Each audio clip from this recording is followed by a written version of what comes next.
Here we are at the RV and Manufactured Housing Hall of Fame in Elkhart, Indiana.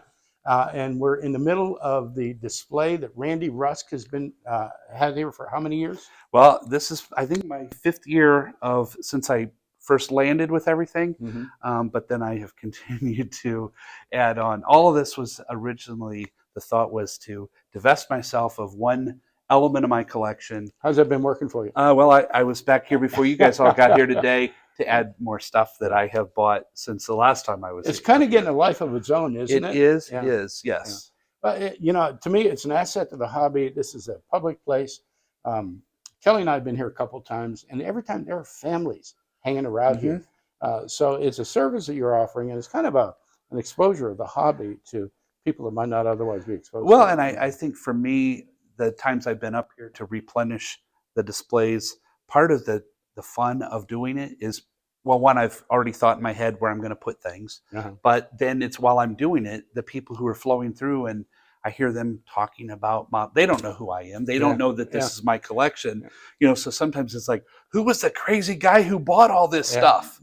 And that would be me. And then other times it's, we had one of those, or we traveled through this place with that, and then they're asking me questions. And that's why sometimes, even when I think I've got maybe an hour up here of putting new stuff out on display, it's like 5 hours later. I can see where that happened. You know, even just as testimony to that, while Randy and I were standing here, a family came up, and the wife came up and started showing us pictures of her brother's dioramas. So those kind of things happen all the time. Okay. So we've got the display here, and you know, we probably don't have time to go through every model in the display. Why not? There are only 600. Is that all? It's 600-ish. That as of the most recent count. Can you show us a couple of your favorite ones? Yeah, you know what? I think because with everybody on the board and what they have seen before, I want to show you a couple that would be recognizable names. Fantastic. Some custom pieces that, and you know, maybe before we jump into that, one of the things that I really like about the way I've put everything out is that it's just a collage. So there might be a $20 toy model next to a custom piece that's I love that. more than $20. More so than let's show you one of those more than $20 pieces. I'll follow you. It's a John Ellis piece. So that's this Pontiac here. So if you see that back there, the green Pontiac with the aluminum camper there, that was a similar one. He had someone post on the forum and showed that off, and I was like, I have to have that. I remember that. I went and ran out and got in touch with him and said, I need one. Here's where I'm going to put it. We agreed on a price, and he told me, you know, hey, just give me time. I was like, hey, as long as I'm in the queue, I'll wait as long as I need to. And then when he told me he was ready, we started talking about color, and I told him I just wanted something that was going to pop. So I did like the green. I liked the red in the rims there. But then it was, you know, when it finally came, I was like, oh, this is really nice. And like I said, what I love about it is it's right in amongst some really inexpensive stuff. You know, there's a little Schuco teardrop. There's some Italian made pieces. There's some plastic stuff. There's a Corgi. But, you know, there's things in there that are pricey and not pricey, but I like the way it all goes together. Now, you just said something interesting. You said it's Italian made. So there are campers that live outside of the United States?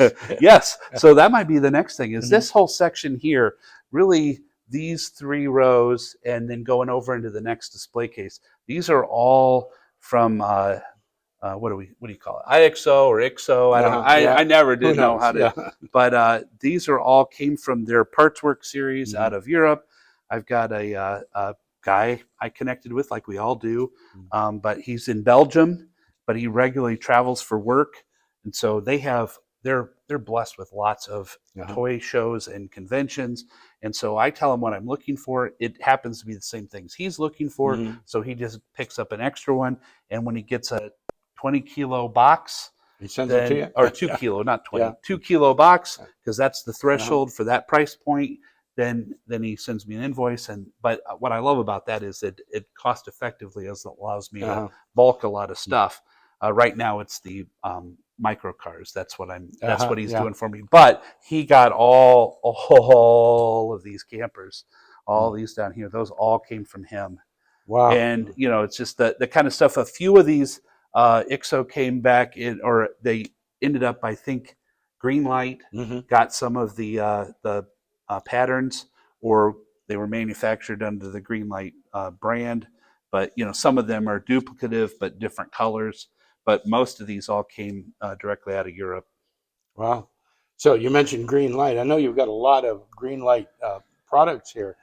They're deep into this segment of Yeah, collecting, in the and they're one to not too far from here. no, they're Uh, just in uh-huh. Indianapolis. That's mostly in the 1 to 64s. That Mhm. Let's head over Oh, there, let's go over take there. a look Let's at go that. over there. So what I've done here with the top rows is a lot of this is the green light stuff. So anything that you see, all these, like you look at, they came out with their camper series, and you can see I've got every Yeah. shade of those Mhm. Winnebagos and the Shastas and all the other the Cadillac, Cadillac. Cadillac. Yes, I'm Yes. sure that wouldn't pass Yes. today's muster Yeah. with copyright infringement. But so those are all in the 1 to 64 scale. But while we're over here, I'd also look at all the Airstreams that we have. Yeah. This is a John Roberts custom piece here, the Studebaker with the state police. I'd seen him make one of those. It was online, and I was like, well, I have to have one too. So, and that was, he did that kind of unpainted, burnished, Yeah. bare metal look before Brooklyn did it. And I think when you see an Airstream, that's It more, looks more like an yeah, authentic Airstream. Yeah. yep. So, but that didn't keep me from buying the other. I think one, two. There are a few other Brooklyns in there.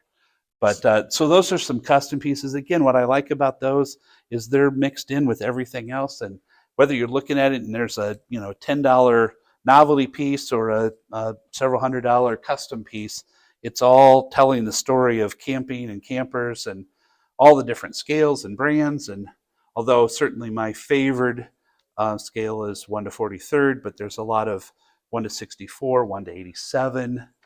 I think I even have some 144 scale pieces over there. And then I've added a few. There's a series of Route 66 Oh, things, yeah. the Toad Inn, and those came out in cold cast porcelain a while back. And so I've added those in for flavor. I had originally, John, I had this vision that I would do all of this, and I'd build a big diorama of Route 66 with all these campers kind of running along Route 66 with all these iconic stops. And the reality was, as I started going through all my boxes, I've got way too much stuff. I can't. I don't. Well, look at this. There's 6 cases. They're crammed full. We could probably stretch this stuff out into a few more. That was never going to be something that I'd be able to put up in my house. Yeah. We're trying to downsize, like we all are. Too. But so it was really great that I was able to strike a deal with the museum here. Reached out to their executive director, explained that I had a collection that I wanted to see. I wanted it to be shown. I didn't want to sell all this stuff off. I spent 40 years accumulating all of it, and I wanted to see. I wanted others to be able to see it and enjoy it as I have. And so it is now on permanent display. Randy, you've done a couple things here that I think are not just admirable, but are healthy for the hobby. Because, for one thing, you show us that there are other segments of the hobby that attract a lot of interest. So, we all have our favorite scale. We all have maybe a favorite theme. Some people might collect Cadillacs or, that sort of thing. But the hobby is so large, and you kind of open up the eyes that there's potential here. I hear frequently, oh, the hobby's dying. But you come here and, if you walk into the RVMH Hall of Fame, they know who Randy is right away. And they'll say, oh, yeah, you're going to want to see his display back there, because it attracts a lot of attention. Yeah. And so it really says the hobby is much broader in subject matter and in scale than a lot of us think. And it bodes well for the future of the hobby. And, yes. There's incredible credibility here. Yeah, it is. Yeah. You bring up an interesting point there with the the variety, diversity of interests in the hobby, because we all share stuff on the forum. But when I see a camper, and it's any camper, it's a gotta have it. Yeah. And some others would be like, oh well, that's interesting. I wouldn't have that in my collection. I'm like, Mhm. are you crazy? Yeah, What are you you talking gotta about? get You gotta that. have that in there. What? This Yeah. is an amazing piece. You got, and then others have areas of interest in the hobby, and especially in 1 to 43rd, where I go, well, I can appreciate that you like that. It's not my thing. Yeah. I'm not a big muscle car. I like But muscle we cars, all but I don't collect them. we all share that passion Yeah.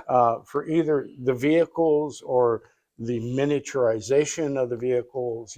For me, I collect fine detail, and I like exclusivity. There are guys who like volume. There are Right. guys that aren't as concerned with detail as they are with having all the colors Right. of a certain model and that kind of thing. So, and we all, this is a great thing about these weekends Yes. when we come together in Chicago is we get a chance to talk to each other, share our passions with each other, have a piece of pizza and a Coke, and do things like come and visit Randy at the RVMH Hall of Fame. And the other thing too is with that collective group is that while you might not be a collector, you are a collector, and you know what I collect, and I've gotten a couple things from you that you've picked up or someone has given you that will be meaningful to me. And then I've done the same with others where it's not my thing. Carl's a big alpha guy. But now you got the guys that are collecting corgis and Solitos and all that sort of stuff, and we all get a chance to share that. So we got mutual friends. John Stiles, Randy Schultz, Skip Johnson. Skip's not with us this weekend, but John and Randy are here. Randy's doing our camera work right now, but they said something to me a couple years ago that just really stuck, and it really sums up what we're doing. They said, "Hey, it's a hobby. We should be having fun." Yes. I mean, that's why you're engaged in a hobby, is having fun. And that's what we've been able to do today. I think you've done a fantastic job, Randy. Thank you. Yeah. I know you're not a camper guy, but of the stuff you've seen of this collection, what jumps out at you? What is there a piece that you would go that? I got to tell you something. I've seen several. Okay. But right over here. I think I know which one you're going to. No, this one, that one right there. Yeah. And there's a little story behind that. Yeah. Can you share that with us? So that's an auto call. Yeah. The Johnson Wax Company, they had that custom bodied. And that is one that, boy, I tell you, I really struggled to donate that one because it's there's just the color, the lines on that one really speaks to me to where I'm like, oh, I should. This is not for the world. This is for me. This is for me. But then I'm like, but the whole point was to put everything out. Yeah. And the one right behind it, the one that they've got on display here. Yeah. Yeah. So I figured that's the one. I saw you looking at that one earlier. What do you like about that one? It's the finish and it's the detail. Yeah. And I go for that level of detail. It's a very realistic. These are not toys; they're miniatures. Right. And I love that aspect of it. Yep, absolutely. And I think that's the other part to me is that while I have a few pieces that I would say are questionable from a realism standpoint, a VW Beetle towing anything. Probably not likely, but that's a Hongwell, inexpensive. Little kids like looking at it. It's cute. It's color matched. But I really do try to, with most everything I have here, I'm really interested in things that are reflective of actual vehicles. And so fantasy pieces, while that might be other people's things, I'm trying to find something that is, I could find a picture of it. And like people really did travel across the country. They camped with this thing. So that's been my thing. And this piece here, that's one that you got my way too as well. Oh yeah, with the surfboard there. That's I love that it came with that pop up, because just right behind it there is the red version, which is nice. But I like the sport wheels on this one. And I like that it has that pop up top. I tell you, I spoke with Darren Mould at Brooklyn as they were making that, and all of the little pieces inside. The tea kettle, all little pieces. They were pretty excited about that. Very realistic interior. Well, and that's why that one is up in the front row. I wanted that one to be seen because, like you, I also appreciate detail. Something that looks like it's the real thing, just shrunken down. But one of the things too that's, again, it's the appreciation of varied people's tastes. Mm-hmm. When people are just walking through here looking and they don't know what brand is what, and what's valuable and what's cheap, it is this cheap, out of the But Chinese it's factories, realistic. pressed. Yep. It's folk art kind of. It's the. Mm-hmm. I don't think I think I paid maybe $100 for that whole thing together, and yet that right there is the piece that more people stop and go, that is so neat. Yeah. I liked it because it plays into my interest in woody wagons, Mm-hmm. but it is not detailed. Yeah. It is not scale accurate, but it has a charm. There's a fascination to it. Yeah. Yeah. I think having the cloth awning, Mm-hmm. but this one and the one right next to it, again, are inexpensive, low detail, Mm-hmm. but they're the ones that people more, these Schucos down here, much more expensive, detailed canvas tops, opening features, detailed engines. They breeze right past this and go over to that stuff. Yeah. And it's just, but again, that just shows the variety of interests and what speaks to people and their interests. And so that's what I like about it, is that people can find something they like. It reminds them of a trip that they took or a time in their life. And it's a gateway to the hobby. Yes. They're affordable. They're fascinating. And who knows? Maybe somebody gets some of this because it's an object of interest to them, and it spurs an interest in getting more. I love that. But as you introduce the hobby to other spurs the people, interest in getting more is what's gotten me in trouble. Yeah, though that's yeah, how yeah. we ended up here. Something Kelly has told me. My biggest problem is my next model is always my last one. Yeah, and it's true, because I'll say, okay, I'm done. I'm going to get this one, and then I open it up and I go, that's really beautiful.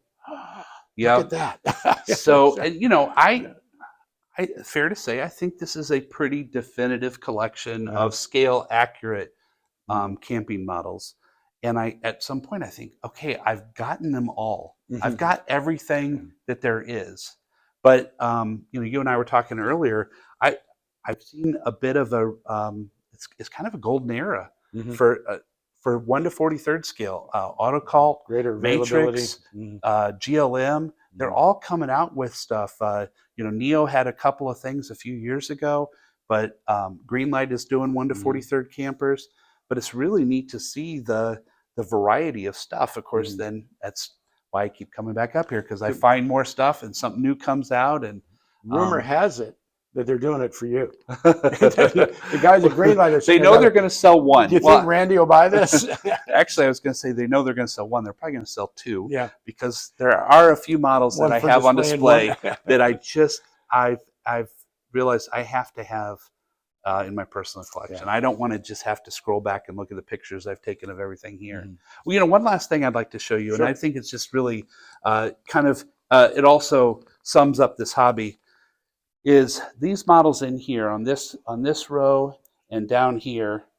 I saw one of these. I was doing my eBay search, one day, and one of these popped up, and I could tell it was handmade, and boy, it was just so cool. Handmade, but well crafted. Yeah. So it's handmade. I'm looking at it. It was, it was not perfect. It was, but very cleverly assembled, and there were a lot of pictures. And so I bought one. I bought this one right here, and I got it, and I was like, dang, this is really nice. This is really well done. And you could see that somebody spent a lot of time working on it. Yeah. And then I was like, well, I got to buy another one. So then I got this teardrop down here. And boy, that one was even, you're taking it out and the pictures just didn't do it justice. At about that point, then I reached out to the seller and I was like, hey, how many of these do you have? What's the story? Then we connected by phone, and it turned out it was her dad had built an actual teardrop camper of his own. He was going to a car show, got run off the road, went through a serious accident, had a long time in recovery. They weren't sure he was going to live, but he made it through. When he got out of all that, he rebuilt the car, his classic car, and the teardrop. And then while he was still recuperating, he also started building scale models. Yeah. So, and as she's telling me this, she's getting choked up. She's getting emotional because here she has all these models that were his, that legacy. he made, and she Yeah. didn't know what to do with them. And so I shared with her, this is where, hey, I told her about the collection. I told her what I was doing here, that I would, if we could find a way that would meet her needs, but also know that I can't pay top dollar for each of these. You see, there are a lot of them, but I would be able to promise her that her dad's collection would stay in one place, which is what she wanted anyway. Yeah. You know, it's, and that's what I think you and I, we've talked about this before, is what are you going to pass on to your spouse, your kids? Right. What homework assignment or long-term project? And, and that's what she was facing, was every one of these reminded her of her dad and the time that he spent carving a block of wood to get it into the shape of a camper. So I was just glad that I was able to be that connecting point. I love that. And the idea that her father's passion has the potential now to ignite someone else's passion for this sort of thing. And kind of, you know, we made fun of sharing it with the world, but that's it. Yeah. Right there. And yep. So, and this is probably right now the proudest part of my collection, was just that I was in a position where I could pay her some money that helped her out with some things, but then also ensured that I do know there are two pieces of this collection that got sold before I got involved. I know where they are. Now you're going to hunt for them. I know. So that plays into my other thing. With a collection this extensive, there's not much I don't have. And so when I know there's something out there that I don't have, that's part of the fun. We call of that chasing motivation. That down. Right. So there are two pieces that I would love to find and get back into this collection. But, you know, when you're approaching someone like that, you cannot tip your hand too much of like, I remember at Chicago last year, it was that Rolls-Royce tow vehicle for that, oh shoot, who made that one? It was green with an aluminum top, and it was just. Oh, I remember that one. Yes. And had a fair price on it. And, you know, I think my eyes bugged out when I saw it, and he knew right away, like, oh, we're going to make a sale here. But you got to play it a little cool. So it's part of the fun of the hobby. It's part of what we have a good time with. So I wanted to definitely show that one off too, because that to me, that's it just builds into what I was trying to do here, was to build something that lives beyond me. And I've been able to take someone else's collection that lived beyond him, but keep it together and as part of this. And I've committed to her as well that I'm going to put his story together, everything I just shared with you, and we'll do another plaque that'll go next to the display. Because I think too, that humanizes all of this. And now it's not just pieces of plastic and metal, but it's somebody's life, somebody's love, you know. Years of. Yeah. Randy, I think you're doing a great job. I got a lot of respect for what you're doing. I've seen the effort you put into this, and I'm glad you're sharing it with us. I'm glad to have everybody here. This has probably been the biggest thrill, was people who I know, respect, other collectors who collect the kind of stuff I collect. Share it with for them to, you guys get me better. You know, oftentimes when families are coming through here and I'm setting stuff up and I'm like, yeah, this is all my collection. They're like, okay. But this group gets it. You guys are not, you guys don't judge. When I tell people about what I'm doing, when I'm going to Chicago, because I got to come here from Virginia, you know, it's a 10, 12-hour drive. And people go, what for? I said, well, you know, we're having a show where we collect little cars. Do what? I know. You know, and every now and then somebody will go, oh, you're going to a convention in Chicago. I said, it's not what you think it is. It's a bunch of guys that are collecting little cars. You know, we're not hanging around at the bars. We're just talking about our little cars, around a piece of pizza. Well, we wouldn't hang around at the bars because that's money we're not spending on cars. You have model. Yes, I love that. Everything gets measured in, do I buy this or do I buy some models? Yeah. Do I buy dinner or do I buy a Right. model? Do I pay the mortgage or do I buy a model? Just kidding, wives. Just kidding. Right. Randy, thank you so much. I appreciate your time. My pleasure. I'm so glad to have you here today. Thank you.